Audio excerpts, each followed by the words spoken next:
Honourable members, shall we pray?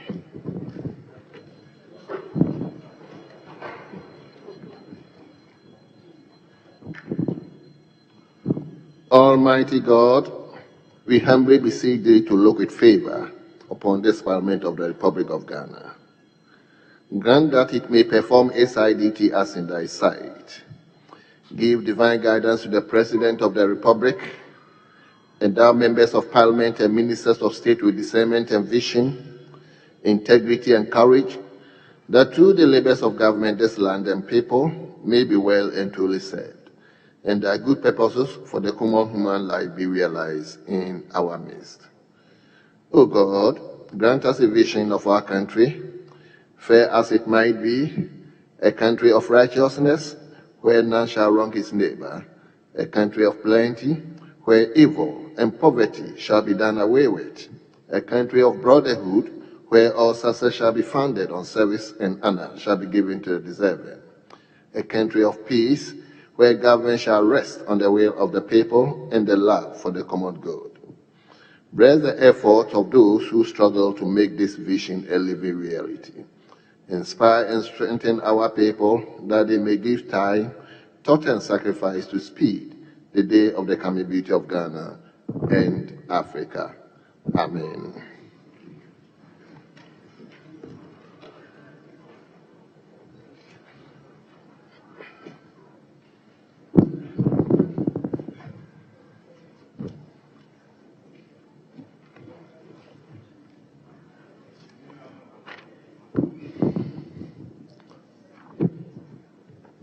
Honourable members, kindly indulge me to skip item 2. We don't have any message from the President. We equally do not have any communication from the Speaker. So I will invite you to turn to item 5. Item 5. Votes and Proceedings Correction.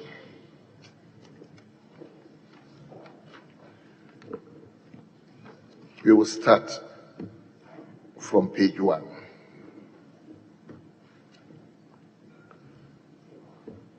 Page 2.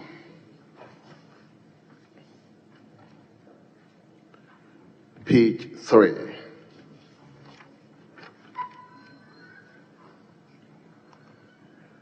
Page 4.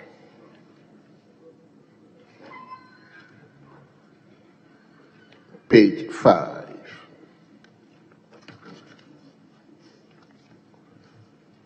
Page 6. Page number 7.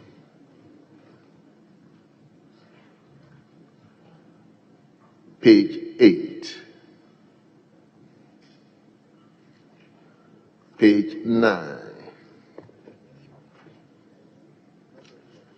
Page 10. Yes, Honorable Member Bandai. Thank you, Mr. Speaker. Mr. Speaker, page 9, item 6, correction of votes and proceedings of the 33rd sitting held on Wednesday, 17th July. As part of the correction, there was a referral which the number of leadership that was supposed to be on the committee were supposed to be 4-4, but it was 2-2.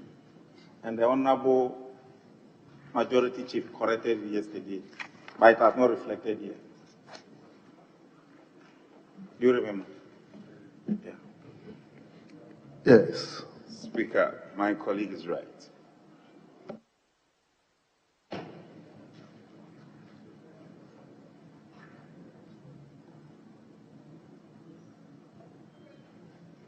So, apart from the main committee, we were to have 4 leadership from each side. That was very well. So, table, kindly take note of that.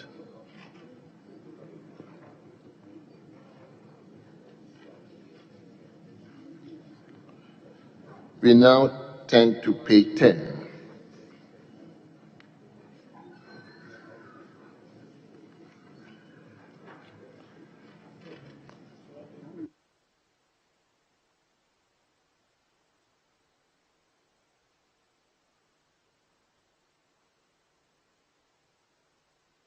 Yes. Uh, Honorable Deputy Whip, I think the correction you raised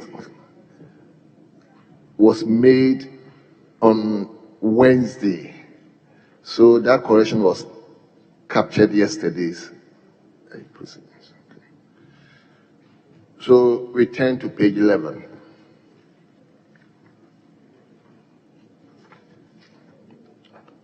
Page 12. Page number 13. And finally, page number 14. Honourable members, in the absence of any further corrections, the votes and proceedings of yesterday, Thursday, the 18th July 2024, is hereby adopted as a true record of proceedings.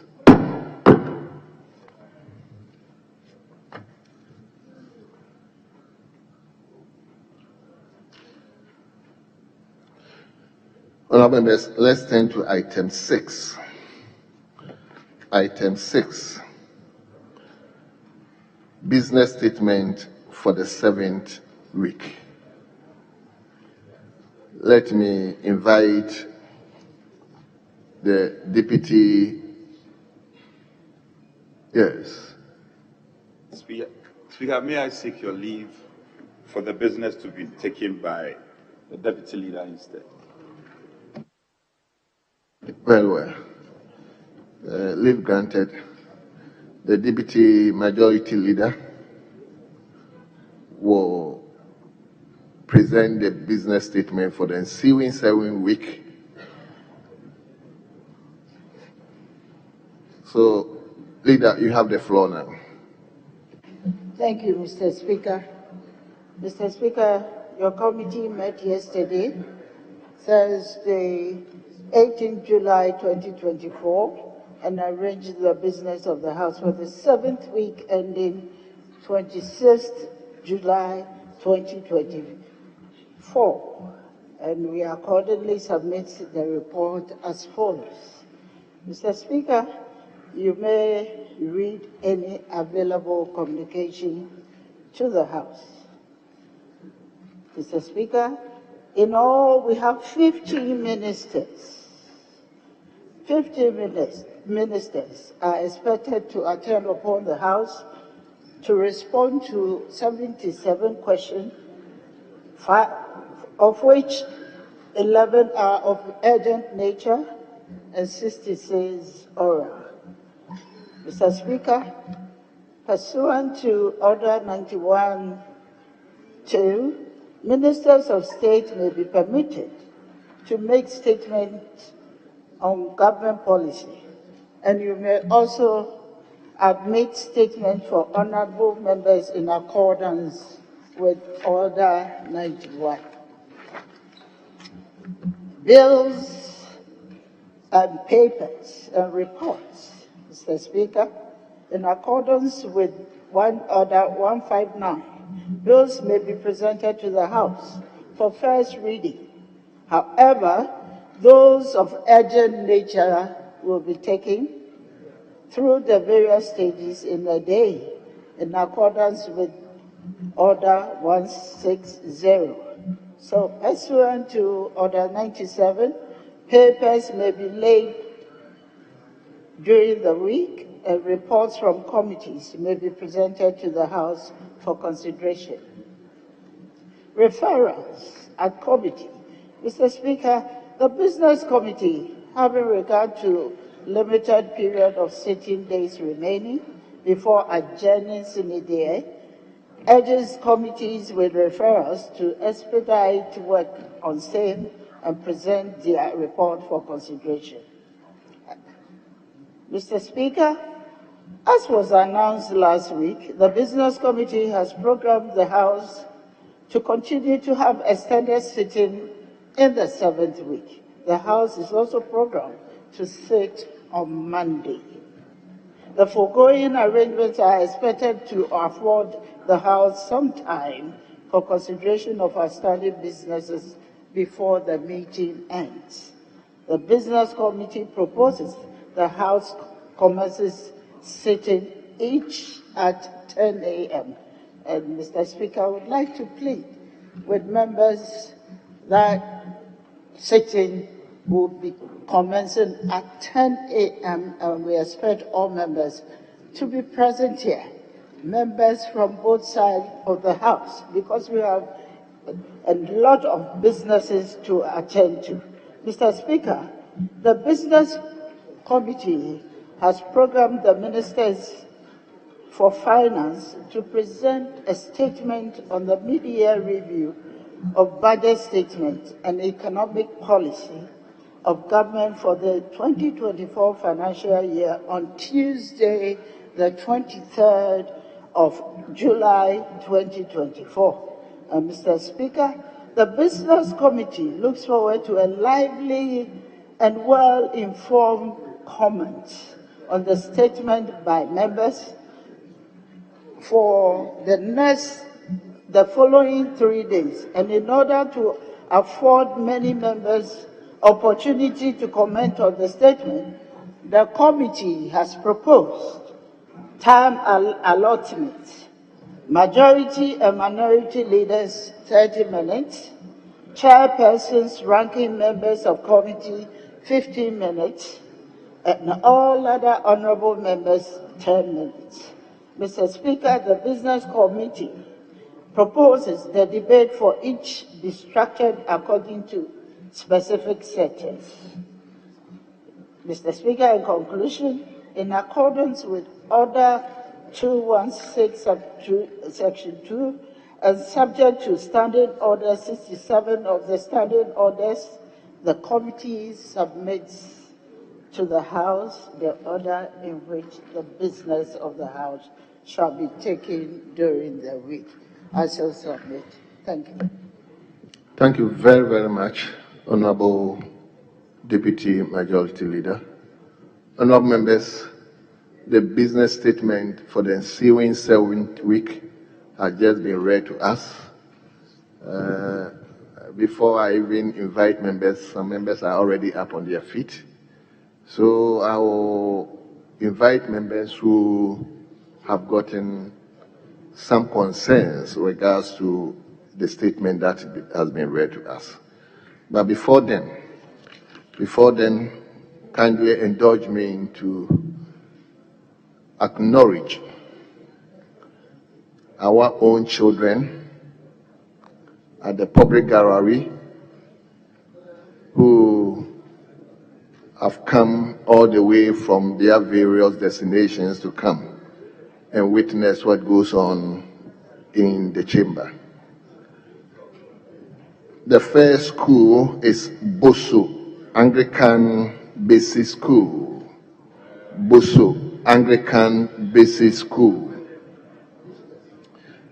And they are being led by James Asare, who is a teacher in the school.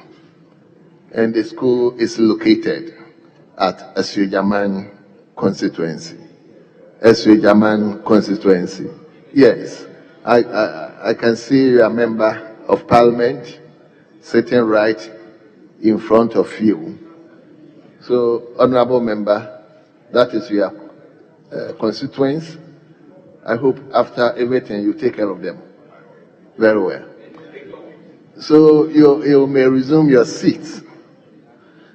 The second school is Ahia Aidin Islamic Basic.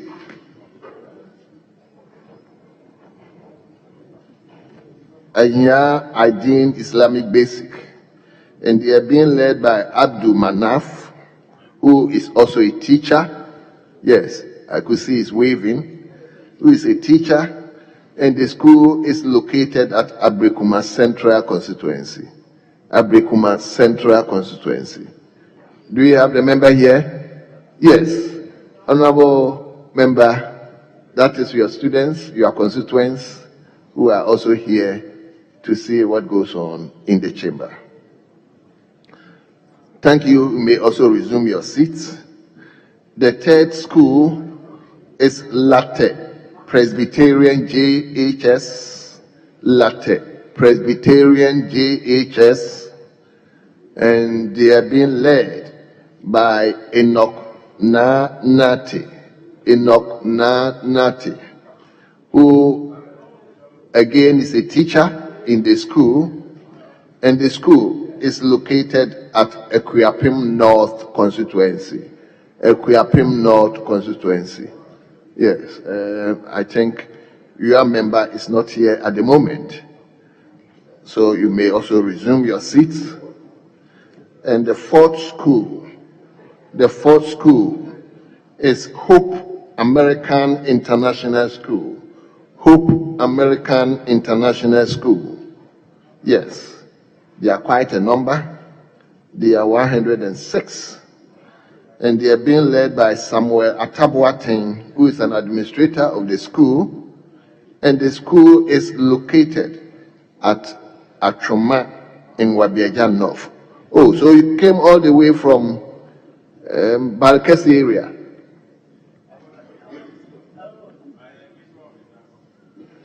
Very well. I hope your member is also not yet here, so you may resume your seat. So I believe you are here to witness what your representative do here, and they should urge you to study hard so that tomorrow you also come and take our place if we are not here. So please be welcome, be comfortable, and monitor what goes on here. You are welcome. Yes, now let me invite members who have gotten some comment to make with respect to the business statement. Yes, Honorable Member for Ningo Pram Pram, Sam George. Thank you very much, Right Honorable Speaker, and thanks to the Deputy Majority Leader for presenting the business statement for next week. Mr. Speaker, I was hoping that in view of a number of demonstrations and complaints about roads in the country, especially, for example, last Friday, the people of Ningo Pram Pram and Ponkatamanso demonstrated their anger at the fact that the road from Tema interchange, or from the TT Brothers traffic light all the way to Central University, and I see the former roads minister here, where he came. It's in a deplorable state, Mr. Speaker. Members of those communities are struggling 2 hours in traffic. I see that the Minister of Roads is here to answer questions on Wednesday. It would have been good that he made a statement on what government is doing relative to all of these stalled road projects. Honorable. Honorable Sam, hold on. You see, the minister is coming here at the instance of members who have seen the need to file a question. So if you have a similar issue, please file a question. The minister will be obliged to come and respond specifically to your area. Mr. Speaker, you see, that's what I'm saying, that once the minister is coming here, the minister will come here and respond to individual questions. Some judge will ask one question, will come and respond. But if the minister is here and does a comprehensive statement to the House on what the status of roads that have been affected by the external creditors, Mr. Speaker, it is the IMF program that's affecting the roads, because all of these roads are foreign funded. So the minister must come to this House on Wednesday. The debt restructuring. So the minister must come and make a statement on the impact of the debt restructuring on road projects that have stalled. It's not about Honorable Sam, still, you can bring the minister here to respond specifically to roads that are being undertaken through the funding from the IMF. I mean, it's not IMF. I said debt restructuring. Fine, whatever it is. The economy was mismanaged and now we are doing a debt restructuring. Whatever it is, you can bring the minister to respond. I was just hoping that you will save the whole country. But if Mr. Speaker doesn't want to save the whole country, I'm guided. Thank you, Mr. Speaker. Yes, let me go to Eswejaman. I'm grateful, Mr. Speaker. Mr. Speaker, you recall that a week today, you were in the seat and we had extensive deliberations about the VRA spillage. And I even hinted that I had already filed a question, an urgent question for the Minister for Energy to come and brief us about VRA's preparedness for the advertised spillage that they have.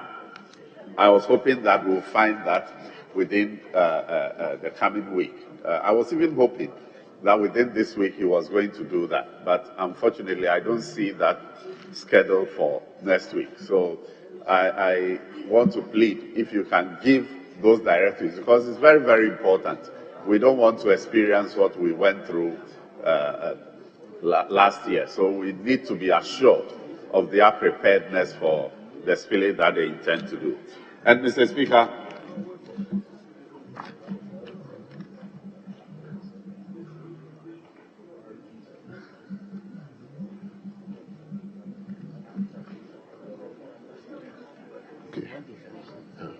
Yes. yes, Mr. Speaker, the business statement for last week indicated that the road minister will be in the House to answer some questions that I had filed.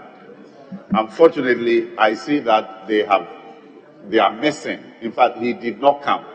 And I was hoping that you repeat the questions for next week.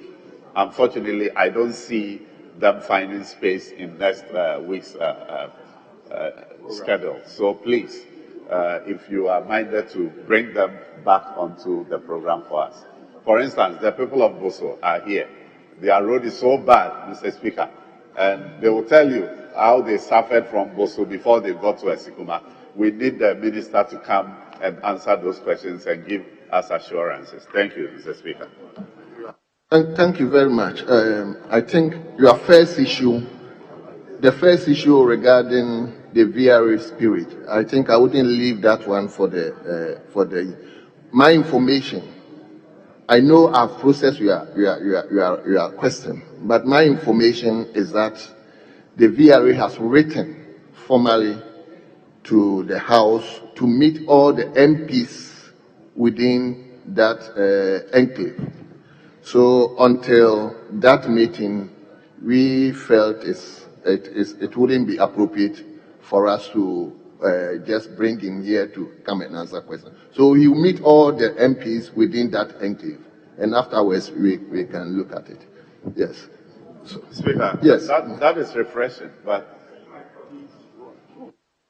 I see my colleagues standing with respect to them, and I don't mean to show any disrespect to them, whilst you were addressing the House. And the practice has been that when the Speaker is addressing the House, we have to sit, we have to resume our seats and listen to the Speaker in silence. So I'm just bringing that to the attention of my colleagues. I see the Honorable Okujeto is staring, but when the Speaker is addressing the House, they need to sit on their seats. Thank you very much for.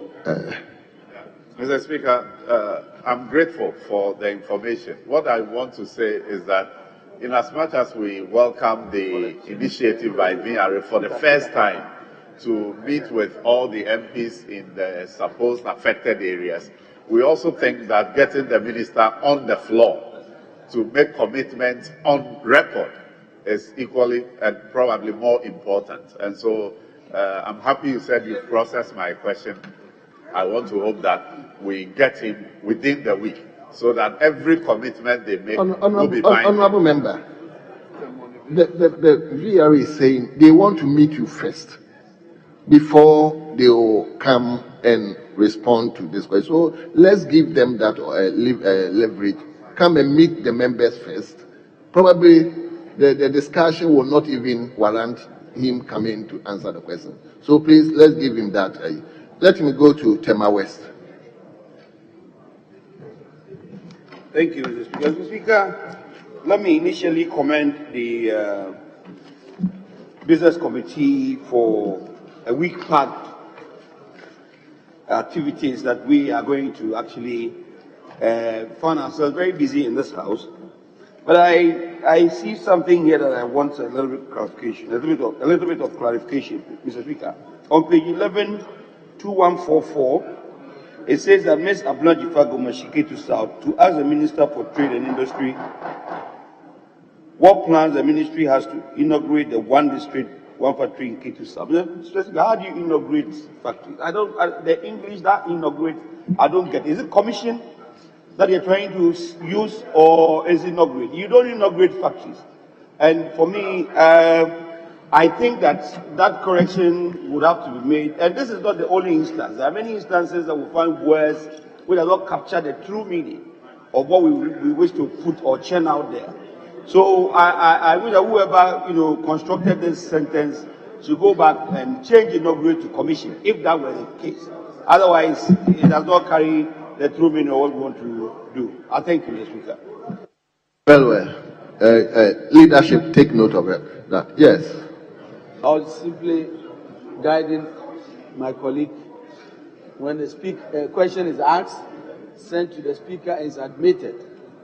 And it's not up to us to question the wording of the question. It's the minister who should come here and answer it. And so he should be guided.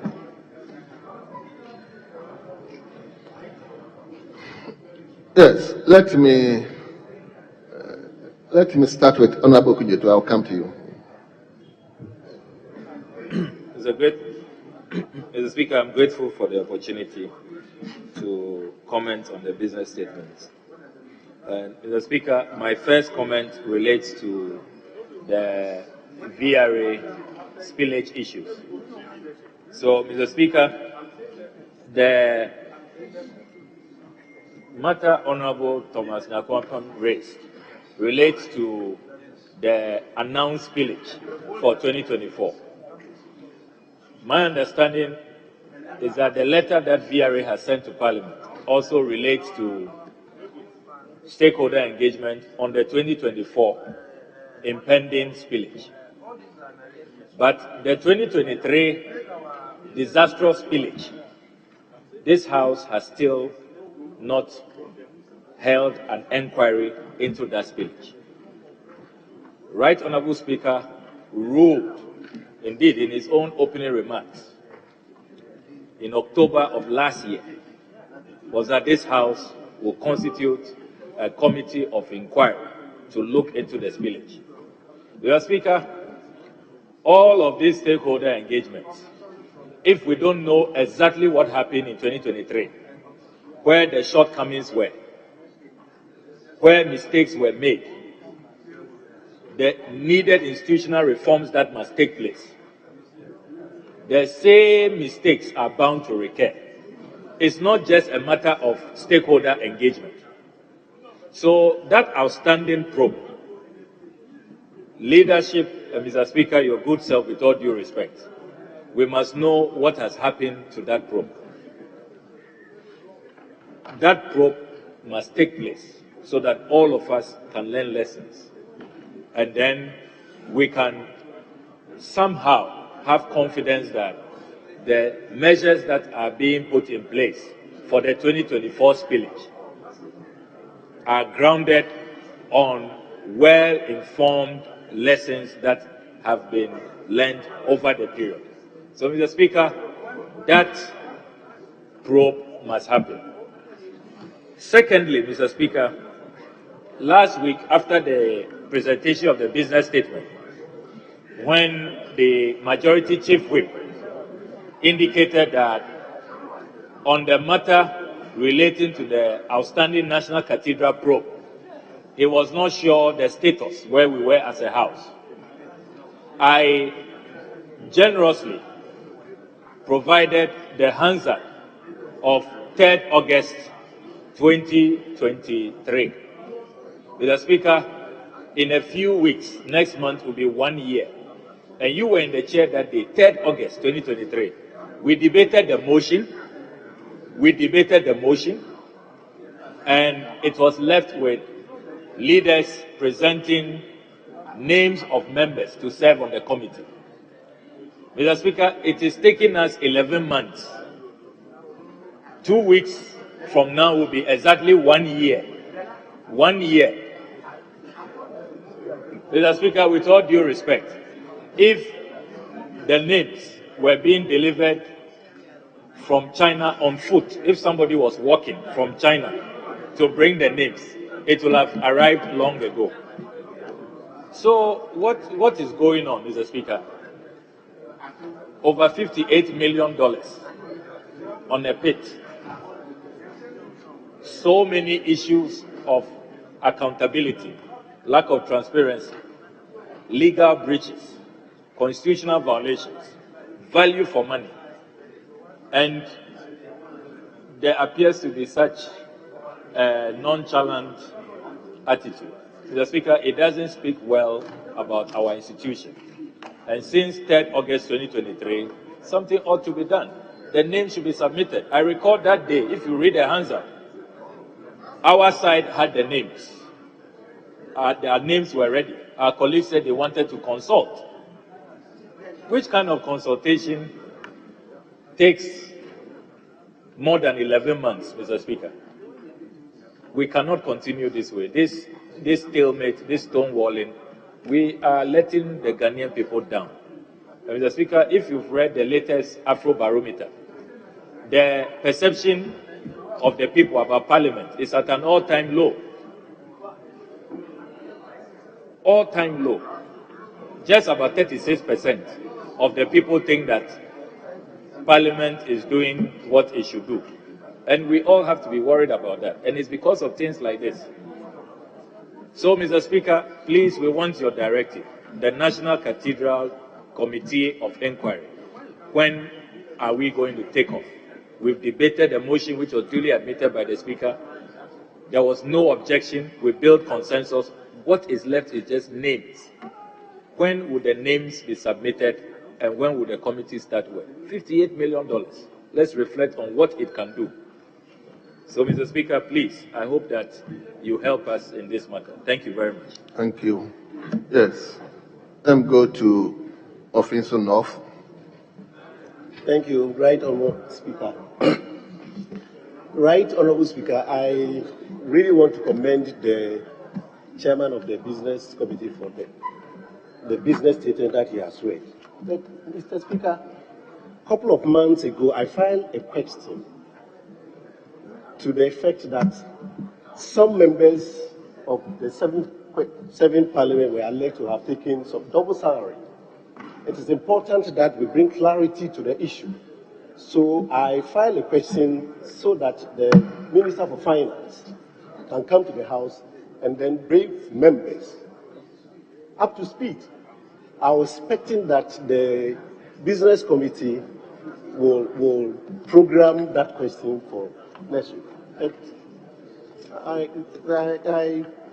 scoped through all that. It's not there. So I want to find out what the chairman of the Business Committee, and indeed the entire members of the committee, is when they are programmed, when they intend to program that question, so that the finance minister can come to the chamber and bring members and the country up to speed on the status of that, whether it is true and what is it that the finance ministry is also doing to do this. Thank you. Right Honourable Speaker. Well. Now, Honourable James Agaga. Mr. Speaker, thank you very much. Mr. Speaker, I have two major concerns. The first one has to do with two outstanding motions, very important motions, Mr. Speaker.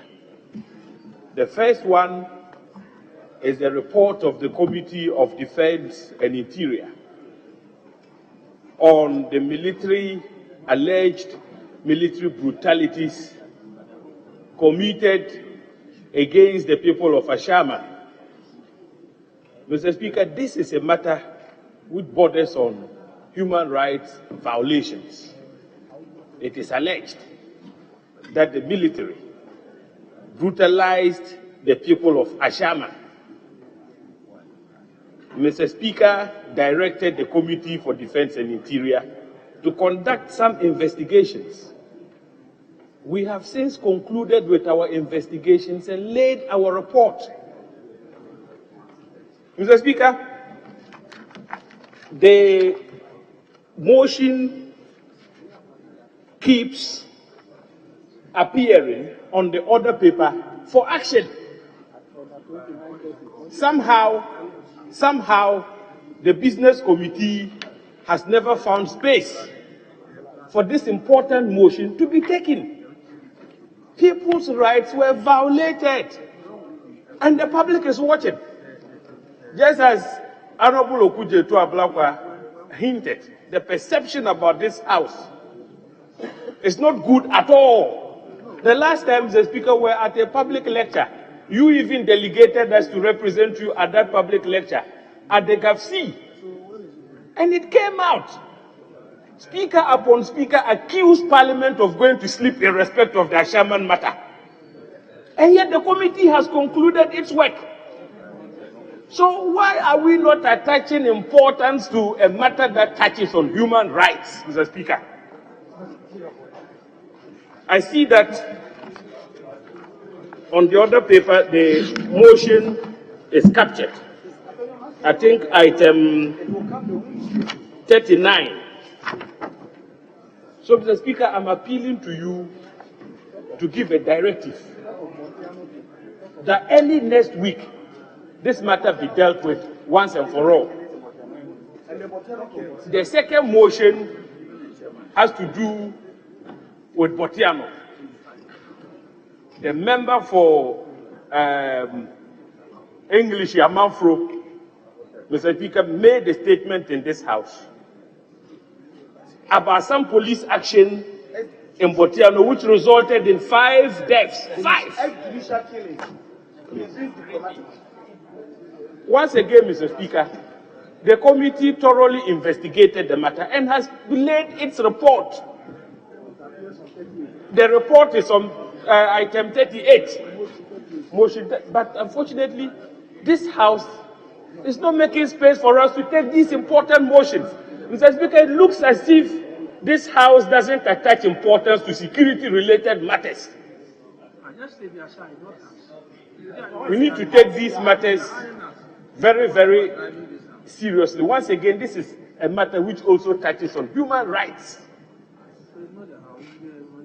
If care is not taken, the members of the committee stand to be accused that we haven't done our part, but we've done our work. What does it take to move a motion on the floor and for this House to debate the motions and adopt them or reject them? Mr. Speaker, I leave this in your capable hands. Mr. Speaker, my last issue has to do with an urgent question. An urgent question, which is 6 months old, Mr. Speaker. Now, the urgent question has been captured under urgent question 7D. It stands in my name. This question is about 6 months old. 6 months old baby. The child will have been talking by now. Mr. Speaker, this is no longer an urgent question. Be that as it may, once it has been captured, last week, the whole of the week, this question kept appearing on the order paper. But the Minister for Energy never came to this House to respond to an urgent question determined as such by your good self, Mr. Speaker. Urgent question. So, Mr. Speaker, once again, I am appealing to you. This question has lost relevance. My constituents, their gadgets, electronic gadgets, because of Doomso, under the watch of this minister who claims there is no Doomso, their electronic gadgets are all destroyed. The question is here. 6 months old question. This is disturbing, Mr. Speaker. Mr. Speaker, thank you for the opportunity. Very well. Honorable Deputy Majority Leader, will you respond to those issues raised? Then we take a second batch.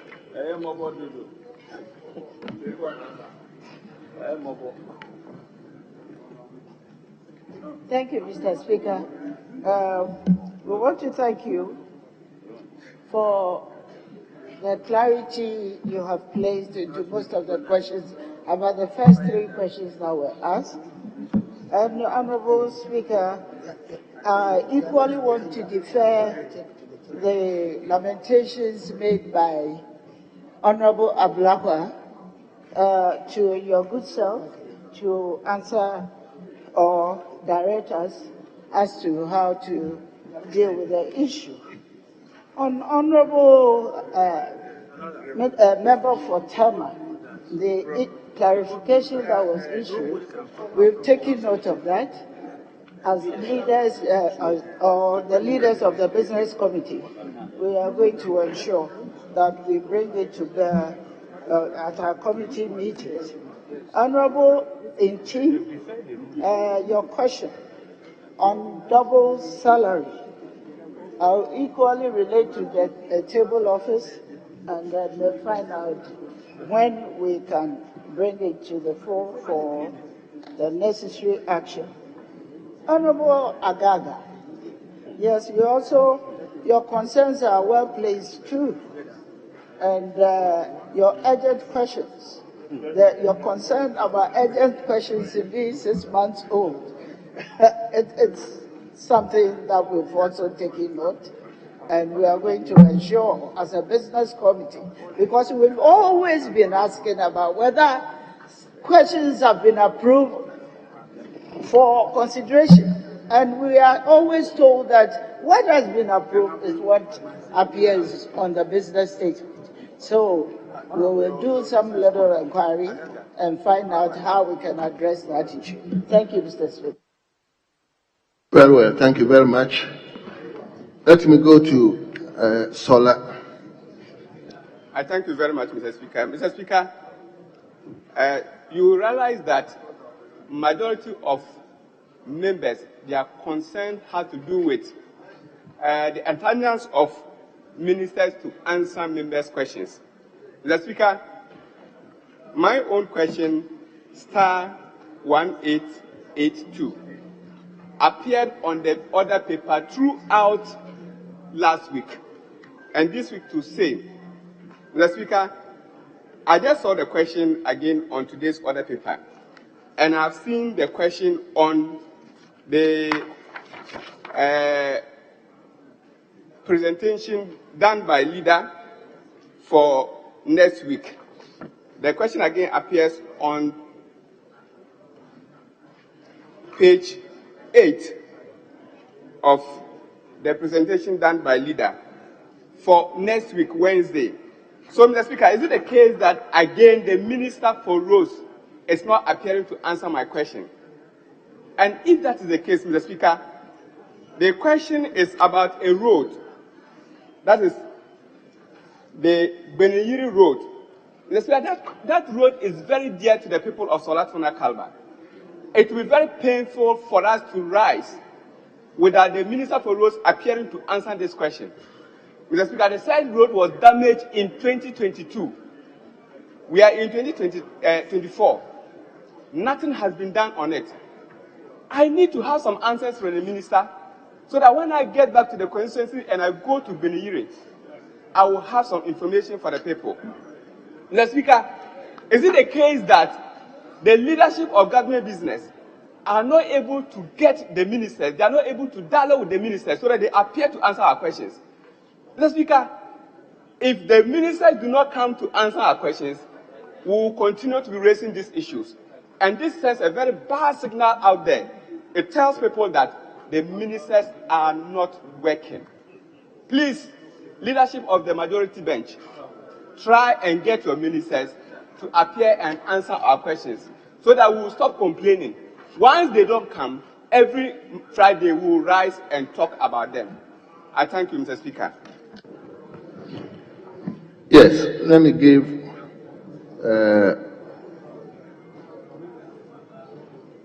Madam Architect, Honorable Gezira, the opportunity. Thank you. But hold on, Honorable Member for Sola, you see, we are all concerned about this issue. But at times, it's also the doing of ourselves. Because at times, the ministers will come ready to respond to our questions, and the issue of column will be raised. And once the column is raised and the House is suspended, the minister will have to go back and that explains, I'm not saying wholly, but that explains part of the issue that we are confronted with. So whilst we are looking at it, let's look at it holistically. It's not only the issue that the ministers are not coming. At times they come, they'll be here ready to respond to our questions, but the issue of quorum will be raised, and per our standing orders and the Constitution, the presider will have no option than to suspend the House or adjourn the House. So let's look at it holistically, and let's position ourselves in such a way that whilst we are looking at the ministers not coming, we also have to also check the way we raise the issue of columns. Yes, Honorable Gizera. Thank you, Mr. Speaker. Mr. Speaker, on the 17th of July, in last week's business statement, 17th of July, there were 16 questions. There were 16 questions advertised. I had a question in it. 5 were for gender, 11 were on roads. But when the order paper came, 59 questions have been published in the order paper. On Thursday, 10 questions were advertised in the business statement, but in the order paper, 63 questions.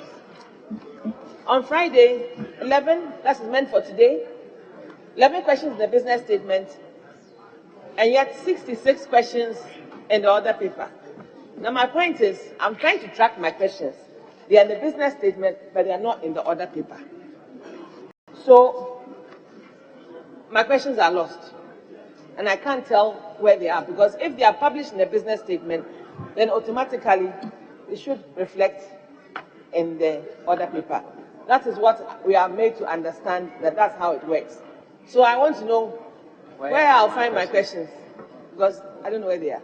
Thank you, Mrs. Well, I hope the leadership will take note of that. Yes, Honorable Yusuf.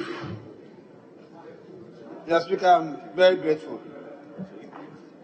Mr. Speaker, I'm a bit worried about how our observations and concerns, anytime we raise them here, little attention is paid to them. For instance, for the past 3 weeks or so, we've been asking leadership to arrange for the electoral commissioner to come and meet committee. Honorable Yusuf, hold on. Were you here yesterday? Yes, I was here. What was the announcement? That's because if you allow me to make my points, perhaps your concern would have been addressed. I was here when the Minister of Education and Labour came to meet the committee. Yes. All right. But what I'm saying is that... So when we were adjourning, the time we were adjourning the House, what was the announcement? We said the electoral commissioner will be here today. Mr. Speaker, I'm coming to that. I just want to emphasize on the fact that we are expecting her. And we are doing our too, waiting for her. And we were very happy. Honorable Yusuf, you can, if you have any other issue, you can raise it. Because this particular issue, you raise it. We have invited the electoral commission members. They are here. No, the commissioner or the commissioner herself. They are here. Okay, good. We want to thank you for that. We want the woman herself. Yes. Then my second point, Mr. Speaker. Go on. Mr. Speaker, I hold in my hand a letter from Ministry of Education addressed to my good self, the Honourable Member of Parliament for Bole Bamboy, Honourable Suleiman Yusuf. And I've inquired from my colleagues. And they've also gotten these letters from the Ministry of Education requesting for support in respect of STEM Innovation 2024. Mr. Speaker, I want to find out. What kind of support are they talking about? Where do they expect us to get money to support this laudable project when you haven't given us our common funds? Our common fund is in arrears. Are they expecting us to use our salaries to do this? Mr. Speaker, this is purely government's responsibility. Indeed, it's a confirmation that the coffers are dried. Yes, the country is broke. It is a confirmation that the country is broke. To the extent that you now be doing calling on members of parliament to use our meager resources to fund such a program. Mr. Speaker, we need the Minister of Education here once again. He should come and tell us what exactly they have done with the budget that we have approved to them. That is now calling on us to use our meager salary. Yes, the project is a laudable one. If I have my way, I'll support it. But where is the means? Mr. Speaker, where is the means? Mr. Speaker, today as I stand here, Your salary? I haven't even eaten yet. Well. I'm not done yet. I'm not done yet. It's not done. Mr. Speaker, you see, for me, I say it As it is. as it is. Last week, I raised the issue of attendance, and I insisted that if the other side failed to attend, we were going to raise quorum consistently. So it is our right, and that is why it's enshrined in the Constitution as well as in the Honorable Yusuf. And so if they don't come, Honorable Yusuf. we will continue to do the right thing. This is a business And we statement. want Ghanaians to know that we are ready to work. And so they should also come and we work in the interest of Ghana. Mr. Speaker, God bless you.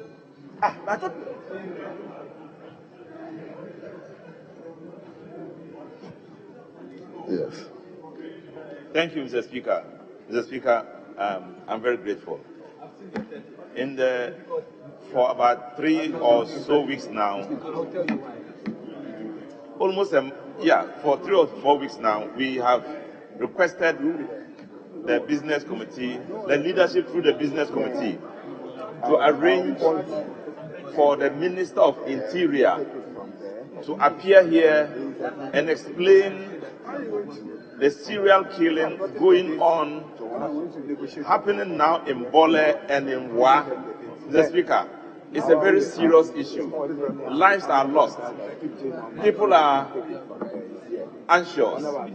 The system is under attack. We want the minister to appear here to explain to us what they are doing about it, what the security is doing about it, what the minister himself is doing about it.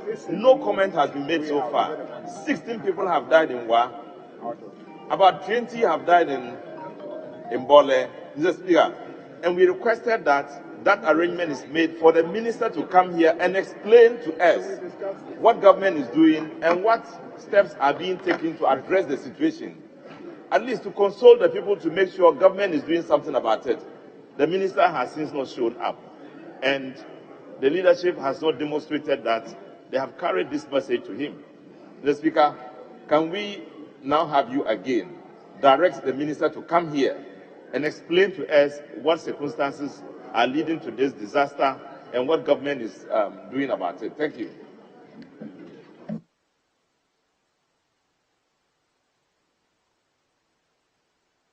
Yes, Honorable Tibres. Thank you, Mr. Speaker. Mr. Speaker, for more than a year now, Committee on Government Assurance extended invitations to some ministers to appear before us. I am happy Madam Patricia Apiaje is now the Deputy Majority Leader. She was the chairman of the committee then. Mr. Speaker, since then up to date, they have not, the leadership, I don't know whether it is the majority side, they have not permitted the committee to take the reports. Mr. Speaker, for instance, the Minister for Education appeared before us and told us that they had finished the distribution of textbooks to all the basic schools across the country. Mr. Speaker, when we went on verification, we found out that only 3 out of the 9 textbooks were distributed to the schools. Mr. Speaker, it means that the minister, he lied. I don't know whether that is the reason why the majority side is preventing the committee from taking the report. Meanwhile, every day, on daily basis, it is, if you check page 26 of the other paper, it is here. But, Madam Chair, the former chair is now the deputy majority leader. I don't understand, Mr. Speaker. So I want you to use your powers, compare the leadership to at least permit the committee to take this report in the House. Thank you, Mr. Speaker. Yes, Honorable Gansa. Thank you, Mr. Speaker. Mr. Speaker, this meeting is gradually cruising to an end. And I filed a question for the finance minister to come and answer. The question was filed as far back as 2nd February, 8th February 2023. Why in this business statement, some ministers are answering about 14 questions. The Minister for Finance has been listed to answer only one question, as if there are no impending questions for him. So, Mr. Speaker, my question that was filed as far back as February 2023 is yet to be answered. And that's why I want to draw your attention. 2024. Thank you, Mr. Speaker. So I'm left with only two people. Yes, Honorable Mutala. Thank you, Mr. Speaker. Mr. Speaker, I rise to comment on a matter that is extremely important as far as our functions as a legislative arm is concerned. And Mr. Speaker, yesterday that issue came up, and I want to emphasize on same point. When we filed questions, and we filed urgent questions, it means that there is some urgency behind the questions that we are filing. And therefore, the expectation is that a question which is urgent ought to be given the needed urgent attention. Now, if we file an urgent question, and it takes 3 weeks, 3 weeks, and sometimes I don't want to blame the ministers. In fact, and I'll say this, Honorable Abu Jinapo is here. I filed an urgent question sometime last week. I met him and he told me he was willing to come to answer the question. I guess I'm right. Now, who would get him to come and answer the question? It's the leadership. It's the leadership of the majority side. And for me, it's undermining the integrity of this House. It's disrespecting us. And they do not take us serious. You may think today you are in government and therefore the ministers can behave any way or anyhow they want. After 7th December and by 7th January you'll be on this side and your numbers will even be small. Now when we get to this side and we behave same, we'll be comfortable. You will not. And this is an issue, time without number. Members of Parliament have complained. Look, Mr. Speaker, there was a question I filed inviting the Minister for Transport to come answer questions on some of the contracts dealings at the airport. Months. I just saw it. What is the guarantee? Mine is 3 years ago. What is the guarantee that it will be taken? 3 years So ago. in some instances, you find the ministers who are willing to come and answer, like the example I gave. Yet the opportunity to ensure that they come to answer those questions are not even coming forth. And it is the cost of the leadership. Look, we come here, some of the ministers who are members of Parliament, they are not here. They are following their presidential candidate, Dr. Bawumia, dancing as Zonto everywhere. You were not appointed to follow Dr. Bawumia to dance as Zonto. You were made ministers to work for the good of the people of this country. And part of your responsibility as members of your responsibilities as ministers of state is when questions are filed, you come and answer. The reason why you have to come and answer such questions, you are not answering the questions for the MPs. You are answering the questions for the people they represent. Tampuli, you are telling me that what? Don't we live in my constituency? And are you not concerned that the people in my constituency are worried that the minister or ministers are unwilling to answer questions. I think that this behavior must stop, and that explains why some of us will always raise the issue of quorum. So on that basis, I am standing on the leg of Standing Order 64. And then following the judgment. And following the judgment of the Supreme Court, Justice Ablai, and also the concerns that are raised to call for a quorum. We do not have them. We don't have the quorum. Yeah.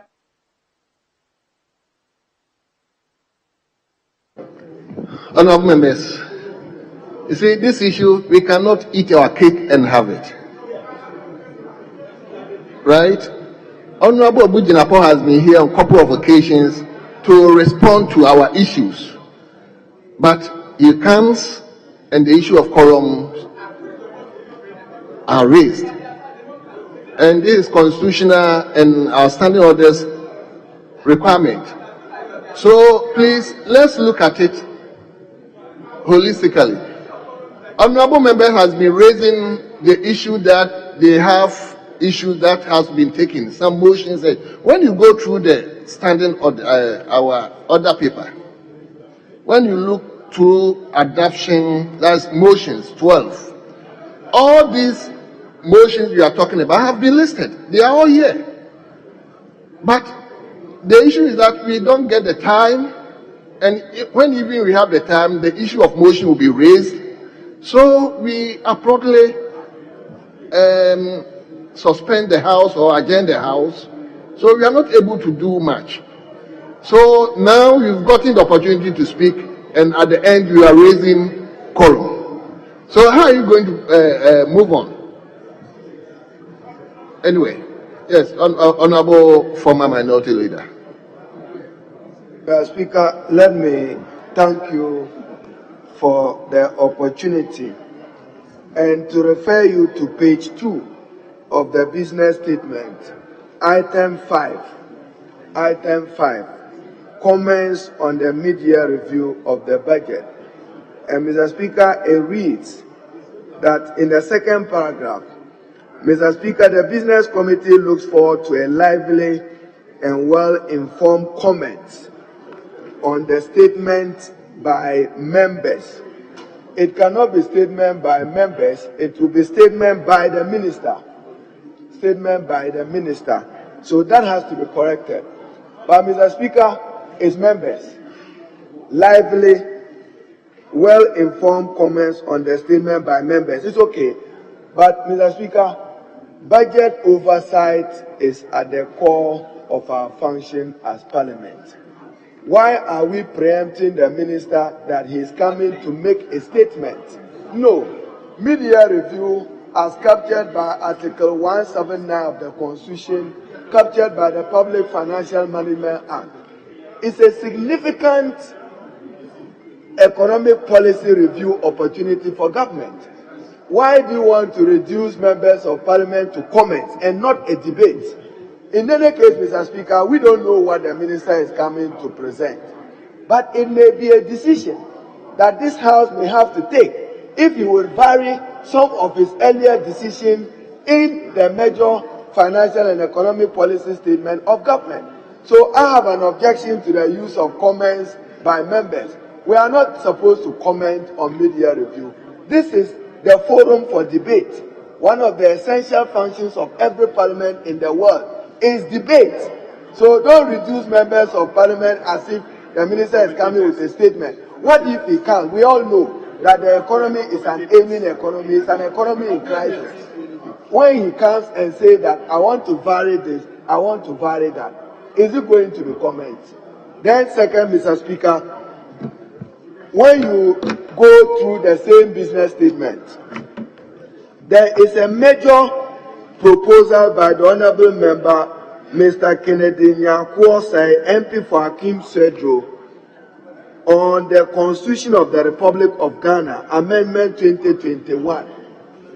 Mr. Speaker, he is a member of the ruling government, and he belongs to the party of the ruling government. Constitutional amendment on an individual initiative, private members. Not that I have a problem, but why can't government own this? Because constitutional amendment is constitutional amendment. You are not amending any other enactment. You are seeking to amend the 1992 Constitution, which was adopted by the people of Ghana in a referendum, that this is what they had accepted to be the most important governing document of the country. So, if honorable, in principle, I support the amendment which will allow for Ghanaians abroad to play a more central role in the government. Is this dual citizenship amendment? But why can't a constitutional amendment be owned by the state? It should be an initiative of the state. I have nothing against an individual doing a private member's bill, but the weight of an amendment to the constitution, if the state so believes in it, let the state be the one sponsoring constitutional amendment led by the Attorney General. And Honorable Osaiche, you remember, even when at the time you were majority leader, when they brought constitutional amendment on local government, myself and you had to remind Professor Okwe that how come that this amendment is being proposed by Ajia Alima, local government, when it was a constitutional amendment that we thought that it should be properly sponsored by Attorney General. So, Honorable Kennedy Nyako say, in principle, I support your amendment, but a major constitutional amendment and a constitution which was adopted, I think that the state should be the sponsor of this amendment if the state so-called believe in it. And it appears that all the political parties support this. I heard President Mahama, the fourth president of the Fourth Republic, speak to the same subject at his last press conference. So there seems to be some national consensus that this amendment should take place. But I have a worry if it is on an individual private member's motion. I thank you, Mr. Speaker. Yes. Okay, let me give. Yes, Honorable former Majority Leader. Thank you, Mr. Speaker. Mr. Speaker, I just want to comment on the observations made by my colleague and former good friend, the Minority Leader. The Speaker, what I said is the former good friend. He's asking whether he's not my friend again. He's an eternal pessimist. An eternal pessimist. I said, you are a former good friend. No longer. Now you are an excellent friend. See, so you are such a pessimist. When I said I am a former good friend, you are worried. Leader, hold on. Let me see the seat to the Speaker. Okay.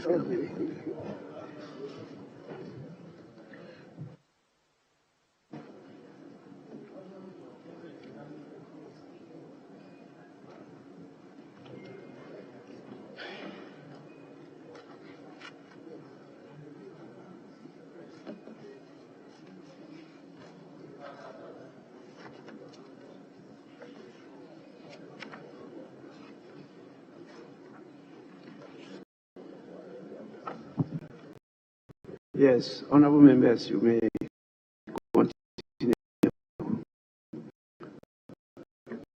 Yes, former Majority Leader. So, Mr. Speaker, I was saying that position of the leader in respect of the made about the to amend the Constitution standing in the name of Kennedy Osenya. Mr. Speaker, the principle we all appreciate, the principle we all amending the Constitution, in my view, certainly should emanate from the executive, an individual. That is something that we need to look at. But the motion has been admitted already by the Speaker. And so one should tread cautiously. Otherwise, you'll be questioning the authority of the Speaker in admitting the motion in the first place. So I'm very cautious. But perhaps when it comes before us, these matters will come up. We don't want to, enter into a labyrinth and then it becomes difficult how to swim back. So, Mr. Speaker, I share similar sentiments expressed by my colleague, but because it's been admitted, perhaps when it comes out to plenary, then in the course of the second reading, we could come to some determination on that as to the way forward, especially relating to the matter before the Supreme Court now. I think we should be treading cautiously, but without prejudice to the authority of the Speaker to have admitted it, which is done. I think when it comes before us, we'll find a way to deal with it. My worry is between now and next week. Mr. Speaker, I think we are supposed to adjourn next week. If indeed it's true, and this is a very important amendment that is being proposed, and I thought that we need really to have better engagement with the people of this country before proceeding further. Mr. Speaker, the other one that my colleague related to, Article 179.8, that is the presentation of a mid-year review. Mr. Speaker, if the mid-year review is not going to involve the presentation of a supplementary estimate, which will call for the approval of this House, which then would elicit a debate leading to the approval or otherwise. If it's just going to relate to talking to us about the performance of the company, that certainly will be for the information of the House. It will be for the information of the House and not the approval of the House, which in that case would not require a debate. Mr. Speaker, and that is the language of Article 179.8 and 9, which provides. 8 says, where in respect of a financial year, it is found that the amount of monies appropriated by the Appropriations Act for any purpose is insufficient, or that a need has arisen for expenditure for a purpose for which no sum of monies have been approved by the Act, a supplementary estimate showing the sum of money required shall be laid before Parliament for its approval. If it is not a case for a supplementary estimate, which would elicit a debate and ultimately require the approval of the House, if it's just relating to how it's performed. Mr. Speaker, if the person is reporting to you how the budget has performed, are you in a position to say that we approve or we don't approve of your report? Mr. Speaker, I believe the leader of government business might have been told what is going to ensue, which is why this report is so captured.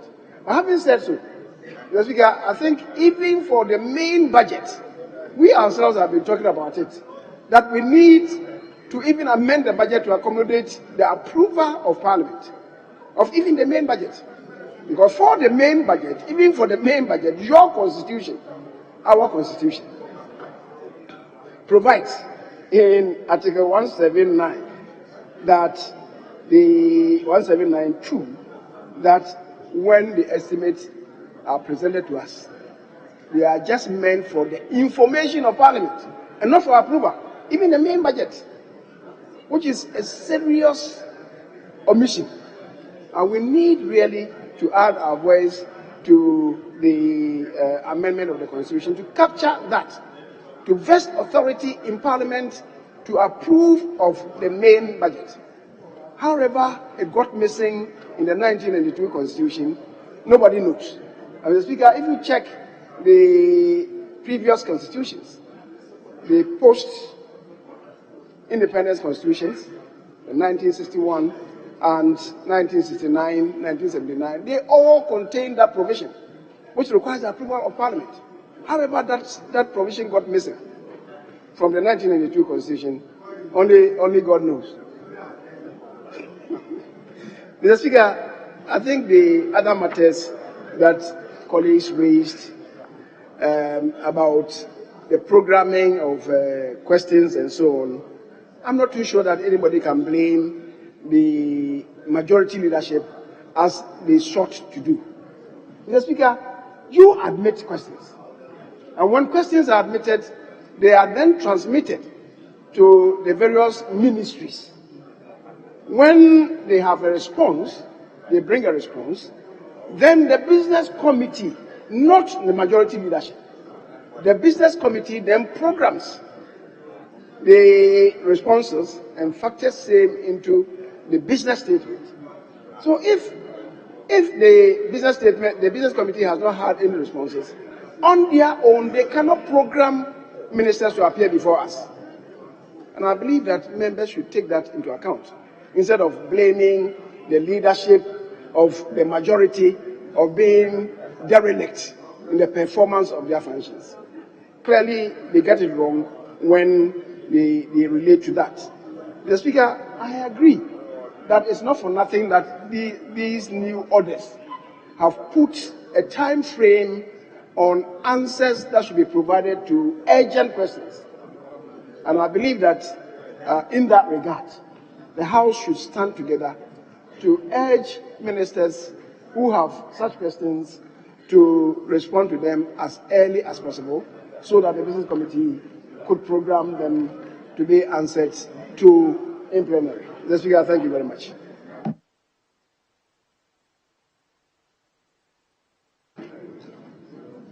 Honourable members, I'm told you are still considering the business statement. So how many hours do you want to use?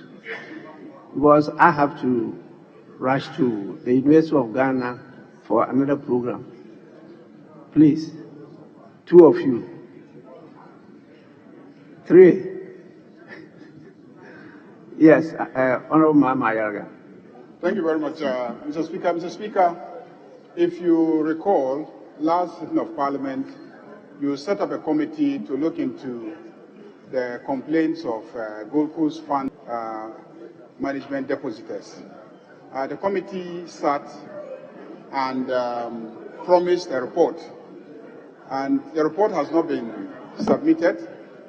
Last week, I raised the issue, and the Majority Chief promised me last week, he promised that he had met with the chairman of the committee. The chairman had promised to lay the report this week. Today is Friday, and the report has not yet been laid.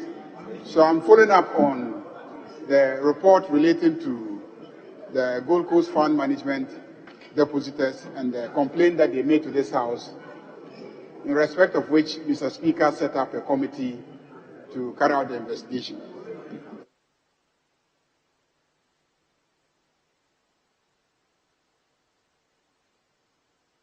Speaker, my leader has granted me the permission to respond specific to the matter raised by, I'll do it, by the Honorable Ayariga.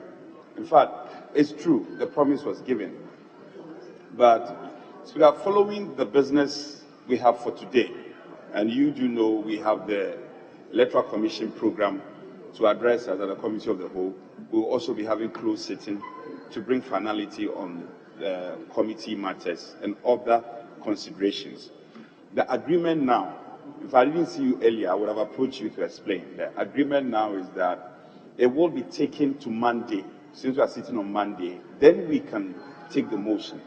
So that is the response. I will further engage with my colleague and further want to seek your leave so that the questions program, again, because of the prior discussions we had at Conclave, the questions would be stand down today and the ministers will be allowed to attend to cabinet while we proceed to business schedule.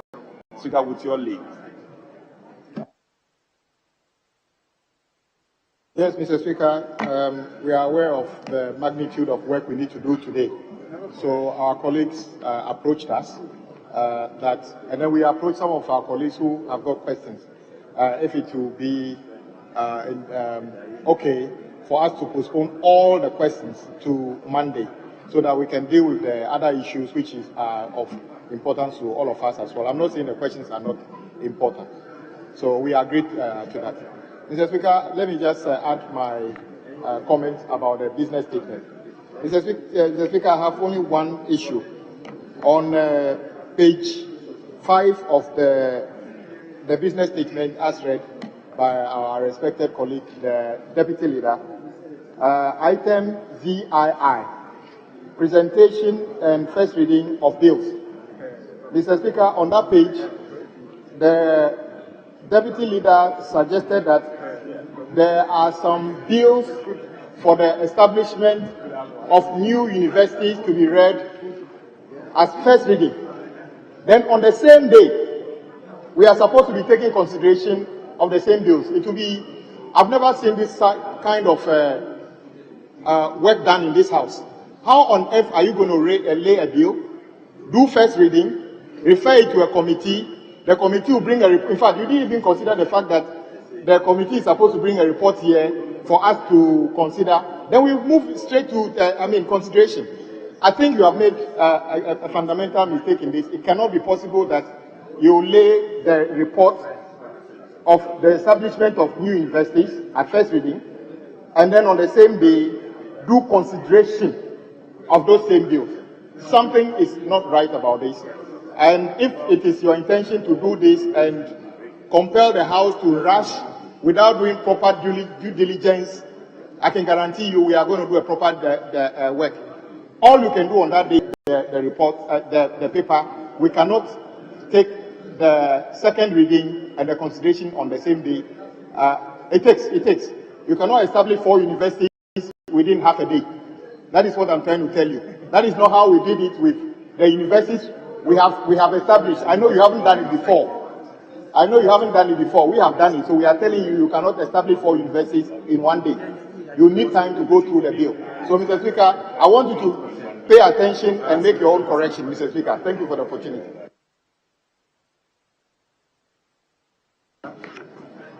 Right, Honorable Speaker, I have 2 issues. If you look at page 1 of the business statement, you find out that 15 ministers have been listed to come and respond to questions. You will notice that concerns raised by members are directed to the Minister for Education. But these 15 ministers, he is not listed to appear before the House. And we are rising. So it means all the issues which have been put before him, they are mutu. They are gone. Because, but to it means they are dead. Because we don't know when they will be programmed. So I am pleased asking the Deputy Majority Leader to make room for the Minister of Education to come and respond to the outstanding questions. In fact, they have been, they have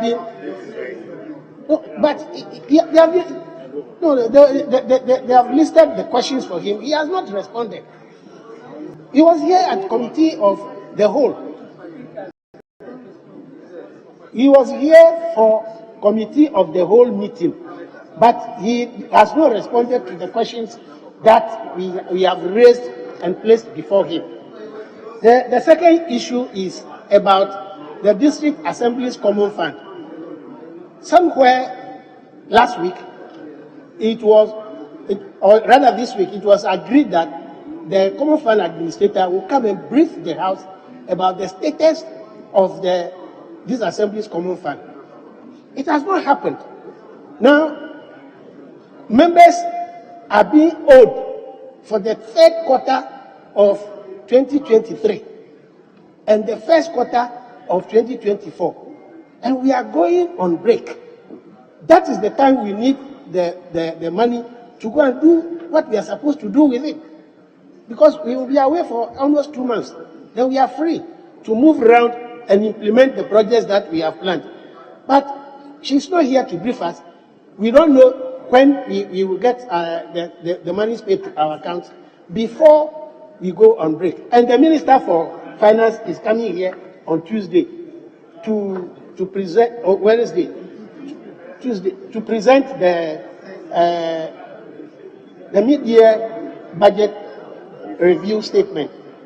Now, when he has come to do that, and we approve, Then he runs away and we don't see him again. Which means that we will not know when funds will be released to this Assembly's Common Fund Secretariat for onward distribution to us to enable us function as members of parliament in our constituencies.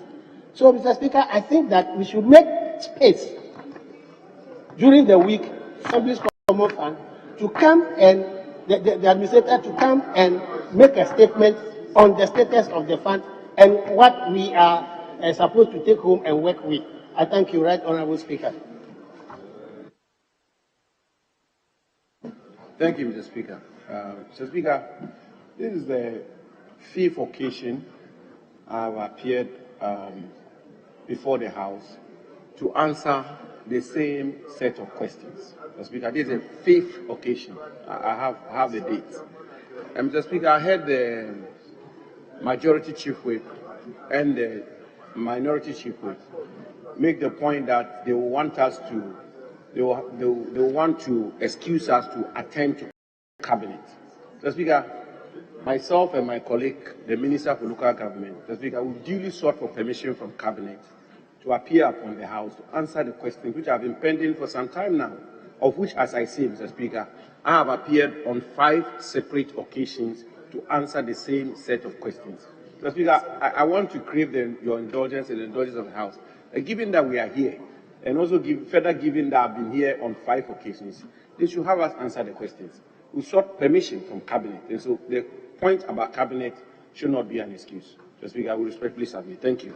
Thank you, Mr. Speaker. Mr. Speaker, there are a number of times that ministers write to the whips as to why they cannot be here, and we grant that. There's a reason this House, we are about to rise. We have critical business to do. So if your whip appeals to our side to step aside those questions so that we can do other things and then give you the opportunity to answer the question. And then you are saying that because you have sought permission from cabinet, so we should allow you to do it. Mr. Speaker, that is cabinet. We program our business. We actually give them space to operate here. So this is not an extension of the executive. We would allow you to answer your question when Parliament is ready. Because you are in difficulty and you appeal to us that you are traveled, you are sick, we grant that. So I'm surprised that your leader actually made an application on your behalf and you have been granted, and you are pushing against your leader, that you don't agree with your leader. Deal with that internally so that it's not a discussion on the floor on this side. We don't want to be part of it. But Mr. Speaker, the businesses we've scheduled, in which, for which you know about, we cannot vary it and allow ministers to answer questions. We have committee of the whole and other things. We have Monday for him to come and answer the questions. So, Mr. Speaker, unless the leader actually withdraws his application, we have given our blessing that the ministers can come back somewhere next week to answer the question. We are meeting EC. Mr. Speaker, this is about safety, the peace of the country. How could a parliamentary answer to a member be more important than EC briefing members of parliament in terms of whether this election is going to be free, fair, and peaceful? Your answers can never be more important than the EC briefing us in this House today. So, Mr. Speaker, we believe that it is appropriate. We encourage our colleague, the Lands Minister, to go to cabinet and come back next week and answer his questions. Honourable members, the EC chairperson is in, and she's been waiting for some time now. I told you I myself am committed to a lecture in Legon, and I'm to leave at 1. You're using all the time. Time waits for no man. These are matters you should have agreed in conclave. I'm surprised that they are being raised here. Yes, let me hear you. I just want to bring your attention to a matter on the other paper. Paragraph 5, page 2, comments on the media review of the budget. Mr. Speaker, on the business statement. Mr. Speaker, paragraph 5, page 2 of the business statement. Mr. Speaker, the impression created here that we agreed on 30 minutes for minority and majority leadership is erroneous in the sense that we did not discuss that at the meeting.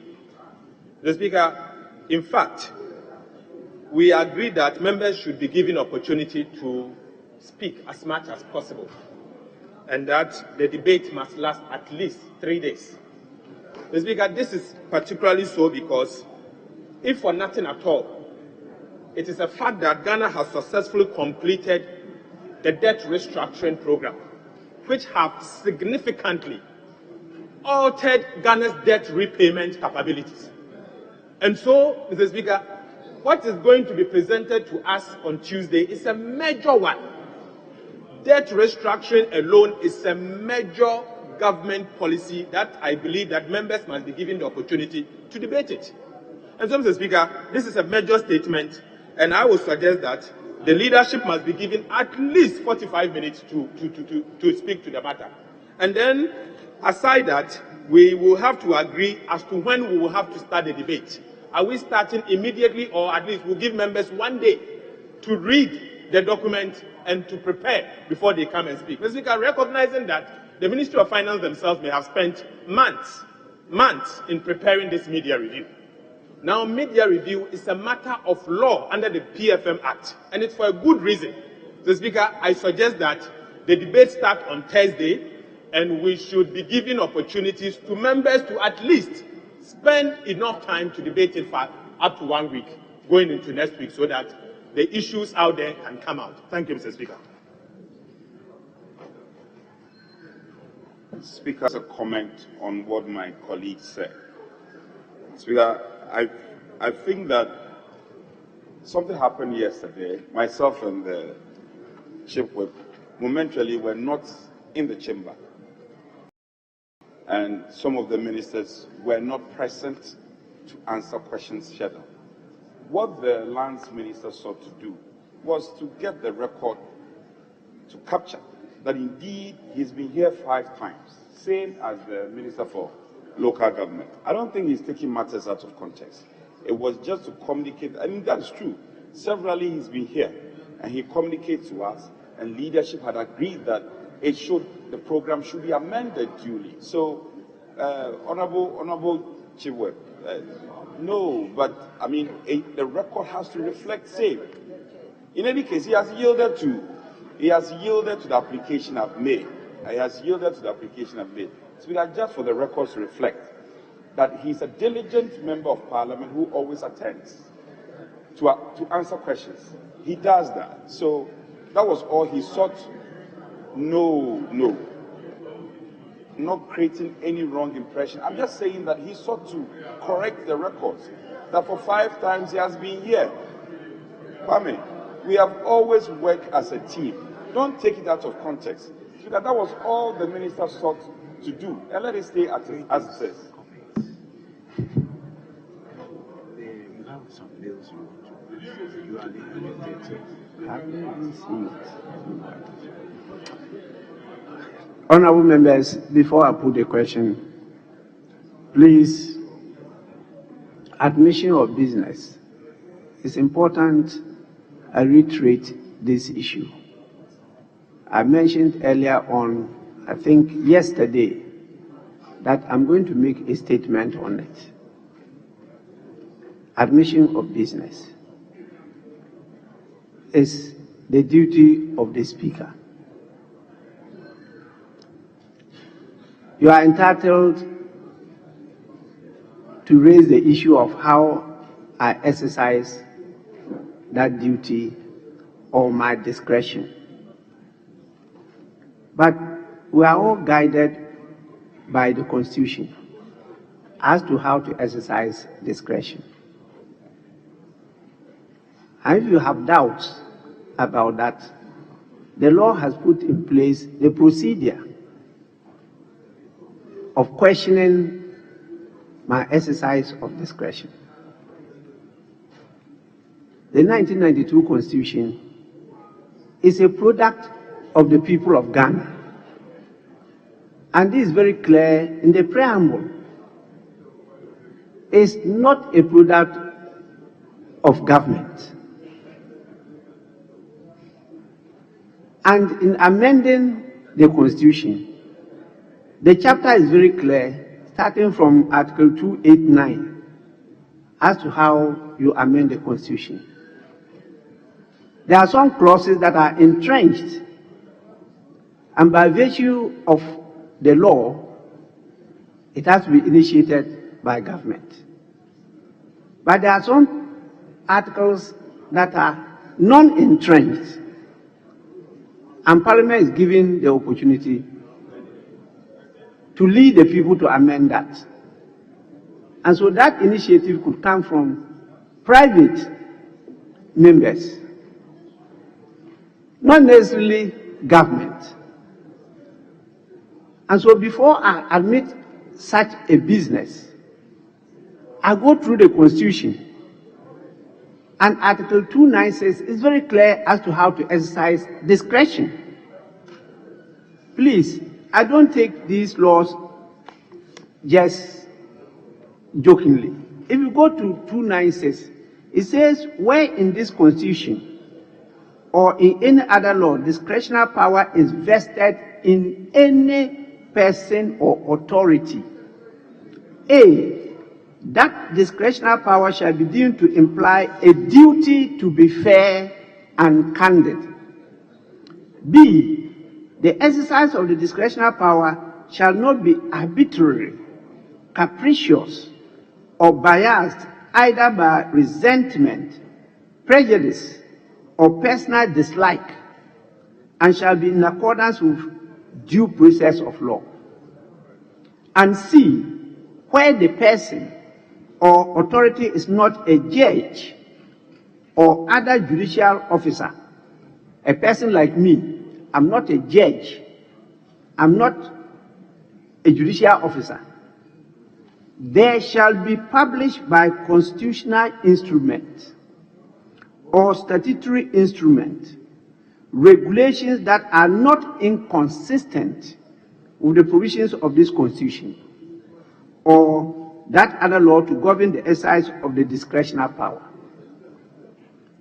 So under Article 108, the person presiding is given the discretion to admit private members' bills. There are no regulations passed to guide this person presiding as to how to exercise that discretion. And so Parliament, in its wisdom, has laid out a due process as to how that discretion should be exercised by the person presiding. And this is what I go through before any private member bill is admitted. And private members' bills are not just initiated by members. They come from private sector. They come from civil society. They come from other traditional authorities. And we pass through a due process. And it's after I get pieces of advice on law, on finance, and they are in tune with Article 108 before that private members' bill is admitted. So we don't just exercise that discretion in a very cavalier manner. We don't do that. And as I said, it doesn't mean I'm perfect, or with all this consultation, we got it right. But there's a time at which you can question that, the exercise of that discretion. Not during discussions of this nature. Members will just impinge the authority of the Speaker in these matters. It doesn't help anybody. We don't exercise this power of discretion lightly. It's a very important issue. And the bill that is before us, the bill to amend, actually went through all this process before it was admitted. And we did it together with professors of law, both in Ghana and outside Ghana. And I was convinced that is the type of legislation that can come by private members' bill. That is why I admitted it. Now, there are matters before the court sub judice on this matter. I have no problem with the Supreme Court delivering its opinion and the judgment on it. I have no problem with it. But let it not be an attempt to erode the final legislative power that has been vested by the Constitution in Parliament. If that happens, you have nothing than an empty shell to call yourself members of Parliament or representatives of the people. You must guard this jealously, or at the end of the day, as I stated in Lagos, we will have some quixotic powers in the hands of some people, and we will not be practicing democracy. Please, sometimes you don't look at these issues seriously. If the final legislative power is taken away from the institution of Parliament, then you have nothing, not even your oversight power. It's all taken away from you. Assemblymen will be more important than you. And that is not what has been envisaged in the 1992 Constitution. And so, members, I'm getting to my wee years. I'm not likely to be in the next Parliament. Don't take this lightly. Please. The mid-year review, we discussed these matters. And in the new standing orders, we laid out the process and procedure. When you make a statement on the floor, our rules are very clear that you have to make comments on the statement. Comments. And those comments should not be subject to debate. The time you start debating is when it becomes a motion.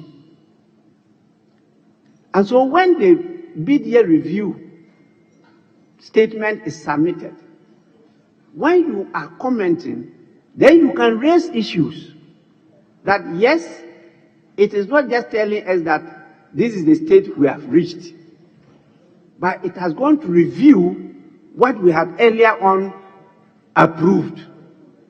And therefore, new things are being brought in.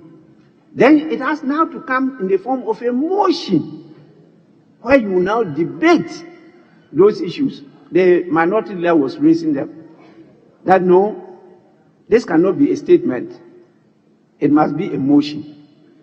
Because there is a complete amendment or change of what we approved earlier on in the budget. So it must be subjected to debate and approval of this House. The process is ironed out in our standing orders.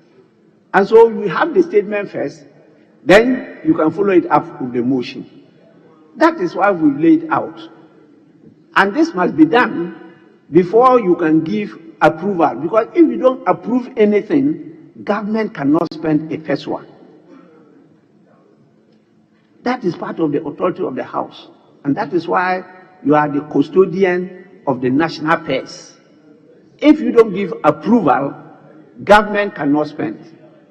You can't give approval with a statement. It must be a motion, it must be debated. So that is the process. It's quite a lengthy process we have to do.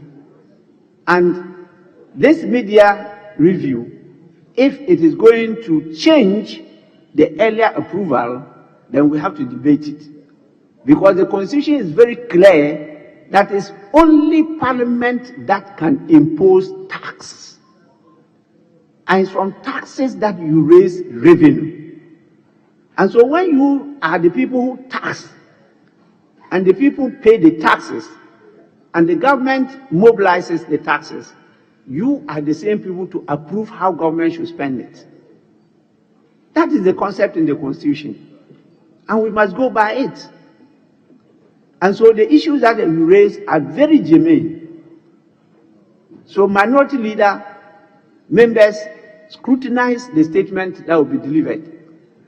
And if you see that some changes have been made to the earlier figures that we approved, then we'll have to debate it and we have to give a fresh approval. And I think that is notice given to the House to look at it critically. With this, I put the question. And the question is for the adoption of the Business Committee's report. Those in favor say aye. Those against say no. The ayes have it. The report is adopted. I will draw the attention of the Business Committee to the issues that members have raised, particularly the pendence of a number of reports from committees which are to be captured and other important matters. I will now proceed to plead with members for us to recline into the committee of the whole. No, I'm told closed sitting, into a closed sitting to consider two issues, including listening to the Electoral Commissioner. But the issue of the report, which we earlier on approved, on the composition of committees, will first be discussed, and then we listen to the chairperson of the Electoral Commission. With this, I direct that the House should reconstitute itself into a closed sitting for this purpose. I so direct.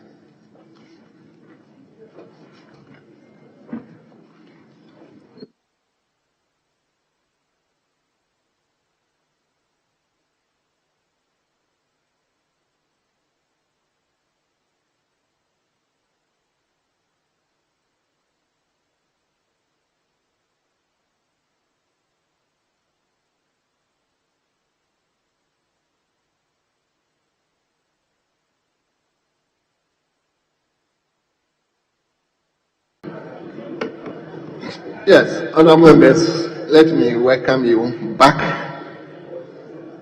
after the closed session and committee of the whole. Let me revert to leadership for any indication. Mr. Speaker, looking at the time, we will move for adjournment of the House. Thank you. Mr. Speaker, before I make my comment, I want to remind the government bench that all the 3 meetings slated for Monday, they must insist that those meetings are not going to be rescheduled. They must happen on Monday for peaceful and smooth activities throughout the week. Mr. Speaker, raise your hands. Honourable members,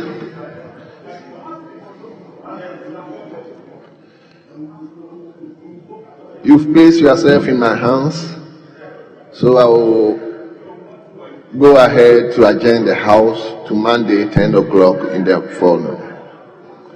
I thank you for your cooperation. The House stands adjourned.